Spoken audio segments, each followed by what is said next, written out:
Hello friends, मैं अनुज गुप्ता और आप देख रहे हैं द एके भारत शो। दोस्तों, 1980 के दशक में अमेरिका और क्यूबा के रिश्ते बहुत खराब थे। खराब रिश्तों का एक कारण था क्यूबा में रहने वाले ड्रग तस्कर जो अमेरिका में ड्रग सप्लाई करते थे। अमेरिका क्यूबा पर दबाव डालकर तस्करों को जेल में डलवाता, लेकिन उसको फायदे की बजाय उल्टा नुकसान ही होता, क्योंकि जेल में ड्रग डीलर अपना नेटवर्क और ज़्यादा बड़ा कर लिया करते थे। इस प्रॉब्लम का सॉल्यूशन ढूंढा अमेरिकन खुफिया एजेंसी CIA ने।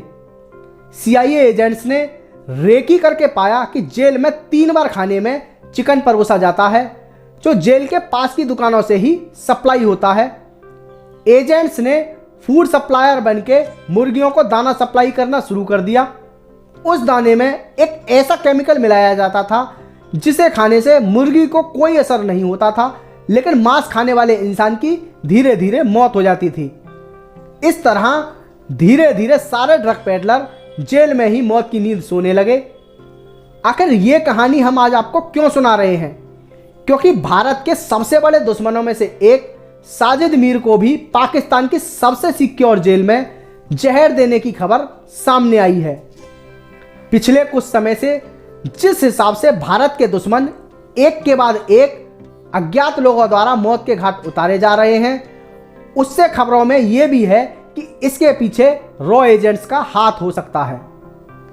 दोस्तों, हाथ चाहे किसी का भी हो, लेकिन यह भारत के लिए क्यों बड़ी खबर है, ये आपको तब समझ आएगा जब आप साजिद मीर के बारे में जानेंगे।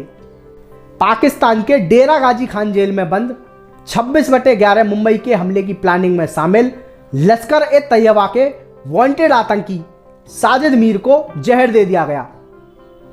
मीडिया रिपोर्ट्स के मुताबिक साजिद फिलहाल वेंटिलेटर पर है। साजिद मीर अमेरिका में भी वांटेड था।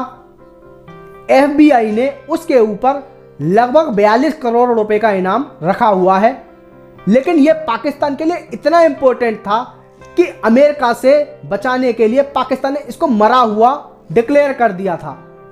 लेकिन कंगाल पाकिस्तान पर FATF नाम की संस्था का इतना दबाव था कि उसे सच्चाई बतानी पड़ी और साजिद मीर को पिछले साल अप्रैल में गुपचुप तरीके से हिरासत में ले लिया गया।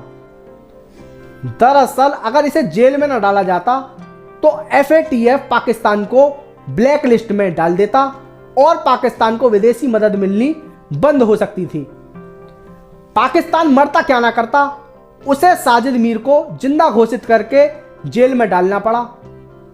दोस्तों, FATF एक इंटर गवर्नमेंटल ऑर्गेनाइजेशन है जो टेरर फंडिंग और मनी लॉन्ड्रिंग के मामलों की जांच करता है। मुंबई हमलों के दौरान साजिद आतंकियों के सीधे संपर्क में था। मुंबई हमले के 2 बड़े मास्टरमाइंड थे। नंबर 1 डेविड कोलमैन हेडली, जिसका असली नाम सैयद गिलानी है, और नंबर 2 यही Sajid Mir. David Coleman Headley Sajid Mir को ही रिपोर्ट करता था। मीर की सलाह पर ही हेडली ने लश्कर की तरफ से अपनी आतंकी गतिविधियों को आसान बनाने के लिए अपना नाम दाऊद गिलानी से बदलकर डेविड कोलमैन हेडली कर लिया था। चूंकि दाऊद गिलानी का बाप पाकिस्तानी और मां अमेरिकन थी, तो उसका रूप रंग देखकर कोई आसानी से पता नहीं लगा सकता था कि गिलानी पाकिस्तानी है। मीर ने हेडली को अपनी गतिविधियों के लिए मुंबई में एक ऑफिस खोलने की सलाह दी थी।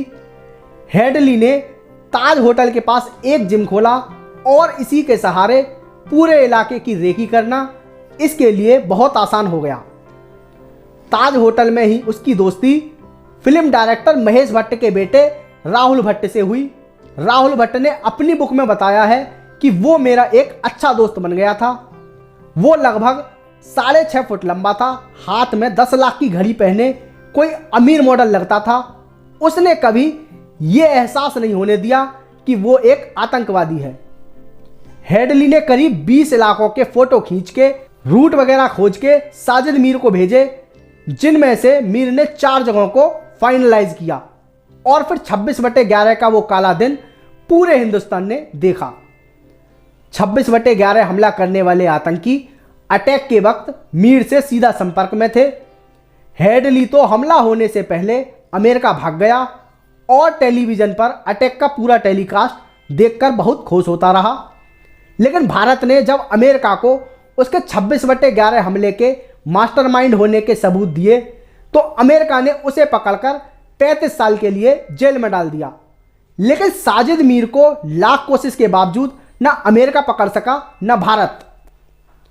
कई बार उसे यूएन में इंटरनेशनल टेररिस्ट घोषित करवाने की भी कोशिश की गई, लेकिन हर बार चीन अड़ंगा डालकर सामने खड़ा हो जाता है।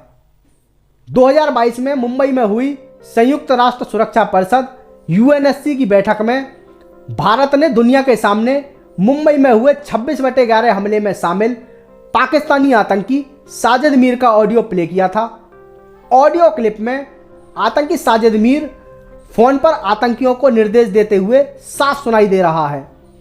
कुछ जानकारों का यह भी कहना है कि जेल में जहर दिए जाने की खबर लश्कर कमांडर के खिलाफ कड़ी कार्रवाई करने के विदेशी दबाव से बचने के लिए पाकिस्तान के सैन्य खुफिया तंत्र की एक चाल भी हो सकती है। एक पक्ष ये भी है कि जब से पता चला है कि साजिद मीर जिंदा है तब से अमेरिका का पाकिस्तान पर लगातार दबाव है कि उसे अमेरिका प्रत्यर्पित किया जाए। हो सकता है कि प्रत्यर्पण से बचने के लिए अमेरिका ने ये कहानी रची हो। बाकी सबसे ज़्यादा चर्चा इसी बात की है कि पाकिस्तान में एक एक करके करीब भारत के 50 दुश्मन अज्ञात कारणों से मौत के मुंह में चले गए हैं, जिनके सुराग अब तक नहीं मिल पाए हैं। तो हो सकता है कि भारत के अज्ञात वीर साजिद मीर को चिकन में जहर देकर जहन्नुम पहुंचा आए हों। नमन रहेगा ऐसे अज्ञात वीरों को। तो दोस्तों, कैसी लगी आपको यह वीडियो लिख भेजिए कमेंट बॉक्स में। वीडियो को लाइक शेयर करना और चैनल को सब्सक्राइब करना ना भूलिए। जय हिंद, जय भारत।